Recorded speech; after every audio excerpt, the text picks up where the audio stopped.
Hi అండి. Welcome to Seemandhra రుచులు and vlogs. మనం ఇక్కడ చూస్తున్నది వచ్చేసి బేట్ ద్వారక ద్వీపము అనుసంధానించిన వంతెన.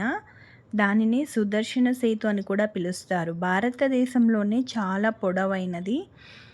అలాగే దీనిని ఇంకొక నామంతో పిలుస్తారు, కేబుల్ స్టేట్ బ్రిడ్జ్ అని కూడా పిలుస్తారు. దీని పొడవు వచ్చేసి 2.32 కిలోమీటర్ల పొడవు ఉంటుంది.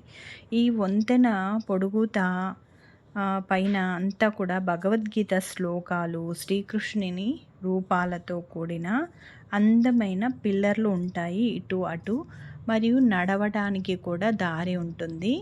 ఇప్పుడు ఈ బ్రిడ్జ్ వేయకముందైతే, ఈ బ్రిడ్జ్ ఉండకముందైతే పడవలతో వెళ్ళేవాళ్ళు చాలా ప్రయాణించాల్సి వచ్చేది, చాలా దూరం అయిపోయేది.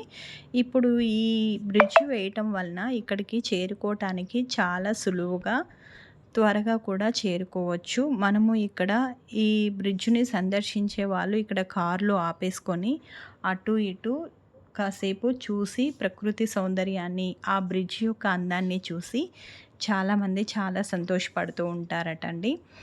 ఇదైతే చాలా బాగుంది. మీరు కూడా తప్పకుండా విజిట్ చేయండి. ముందుగా ఈ వీడియో నచ్చితే లైక్ చేయండి, షేర్ చేయండి, కామెంట్ చేయండి, సబ్స్క్రైబ్ చేయండి. చూసారు కదా నెమలిక ఎంత అద్భుతంగా పెయింటింగ్ చేశారో. అలాగే శ్రీకృష్ణుని యొక్క భగవద్గీత యొక్క శ్లోకాలను కూడా ఈ బ్రిడ్జ్ మీద ఉన్నాయి. మనమైతే వీటిని ఇక్కడికి వెళ్ళినప్పుడు ఇలా మూవ్ అయిపోకుండా ఆగి కాసేపు ఇక్కడ టైం అయితే స్పెండ్ చేయండి. చాలా బాగా అనిపిస్తుంది. తప్పకుండా విజిట్ చేయండి. లైక్ చేయండి, షేర్ చేయండి, కామెంట్ చేయండి. నా ఛానల్ని ఎవరైనా సబ్స్క్రైబ్ చేసుకోకుండా చూస్తూ ఉంటే సబ్స్క్రైబ్ చేసుకోండి ఫ్రెండ్స్. అప్పుడే నేను మరిన్ని వీడియోస్తో మళ్ళీ మీ ముందుకు వస్తాను. థ్యాంక్స్ ఫర్ వాచింగ్ అండి.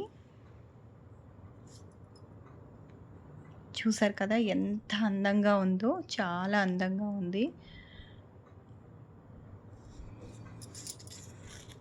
అసలు ఇది ఎక్కడుందని అడుగుతారేమో, ఇది గుజరాత్లో ఉందండి. గుజరాత్లోని ఓకా ప్రధాన భూభాగాన్నే బేట్ ద్వారక అని అంటారు.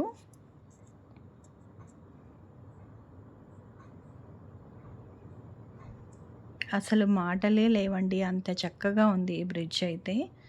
అసలు ఇంకా మనము చెప్పడం కంటే చూడటం చాలా బాగుంటుంది. తప్పకుండా వాచ్ చేసేయండి.